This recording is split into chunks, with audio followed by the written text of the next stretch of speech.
പ്രവാചകന്റെ അടുക്കൽ മദീനത്തെ പള്ളിയിൽ ഒരിക്കലും ഒരു ചെറുപ്പക്കാരൻ വന്നു.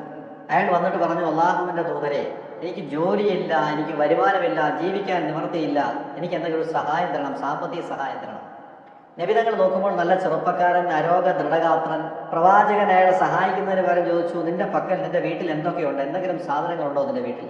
അയാൾ പറഞ്ഞു, പ്രവാചകൻ, എനിക്ക് ആകെ എൻ്റെ വീട്ടിലുള്ളത് വെള്ളം കുടിക്കാൻ ഉപയോഗിക്കുന്ന ഒരു പാത്രം, പുതയ്ക്കാൻ ഉപയോഗിക്കുന്ന ഒരു പുതപ്പ്, ഇതല്ലാതെ മറ്റൊന്നും എനിക്ക് സ്വന്തമായിട്ടില്ല. അള്ളാഹുവിന്റെ പ്രവാചകൻ പറഞ്ഞു, അത് രണ്ടും എടുത്തുകൊണ്ട് വരാൻ പറഞ്ഞു. അയാൾ പോയി ഉപയോഗിച്ച ആ പുതപ്പും ആ പാത്രവുമായിട്ട് വന്നിട്ട് പ്രവാചകന്റെ കയ്യിൽ കൊണ്ടുവന്ന് കൊടുത്തു. അള്ളാഹുവിന്റെ ദൂതൻ അത് രണ്ടുമായിട്ട് മദീന പള്ളിയിൽ എഴുന്നേറ്റ് നിന്നു. രണ്ട് കയ്യിലും ഓരോന്ന് പിടിച്ചിട്ട് ചോദിച്ചു, ഇത് രണ്ടും വിലയ്ക്ക് വാങ്ങുവാൻ ആരുണ്ട്? ഒരനുയായി വിളിച്ചു പറഞ്ഞു, ഒരു നാണയത്തിന് പകരം ഞാനിത് വിലയ്ക്ക് എടുത്തുകൊള്ളാം. പ്രവാചകൻ പറഞ്ഞു, പറ്റില്ല, അല്പവും കൂടി വില തരാൻ ആരെങ്കിലും തയ്യാറുണ്ടോ? ലേലം വിളിക്കുന്ന പോലെ പ്രവാചകൻ ചോദിച്ചു, അല്പവും കൂടി വില തരാൻ ആരെങ്കിലും ഉണ്ടോ? ഒരാൾ പറഞ്ഞു, ഇഷ്തറയിത്ത് ബി ദിർഹമൈനി, 2 നാണയം ഞാൻ തരാം നിങ്ങളെ, 2 വെള്ളി നാണയം. പ്രവാചകൻ ആ 2 വെള്ളി നാണയം വാങ്ങിച്ച് അയാൾക്ക് 2 കൊടുത്തിട്ട് ഈ ചെറുപ്പക്കാരൻ്റെ അടുത്തേക്ക് വിളിച്ചിട്ട് പറഞ്ഞു, ദാ, ഒരു നാണയത്തിന് നീ നിനക്കും നിന്റെ കുട്ടികൾക്കും വേണ്ട ഭക്ഷണം വാങ്ങിക്കുക, 2ാമത്തെ നാണയത്തിന് അങ്ങാടിയിൽ പോയി ഒരു കോടാലി വാങ്ങിക്കൊണ്ടുവരിക. അയാൾ അപ്രകാരം ചെയ്തു. വിശപ്പടക്കാനുള്ള മാർഗം ആദ്യം ചെയ്തു. 2ാമത്തെ ദിർഹമിന് മദീന അങ്ങാടിയിൽ പോയി ഒരു കോടാലി വാങ്ങിയിട്ട് വന്നു. പ്രവാചകൻ സ്വന്തം കരങ്ങളെ കൊണ്ട് ആ കോടാലിക്ക് ഒരു പിടിയിട്ട് കൊടുത്തു.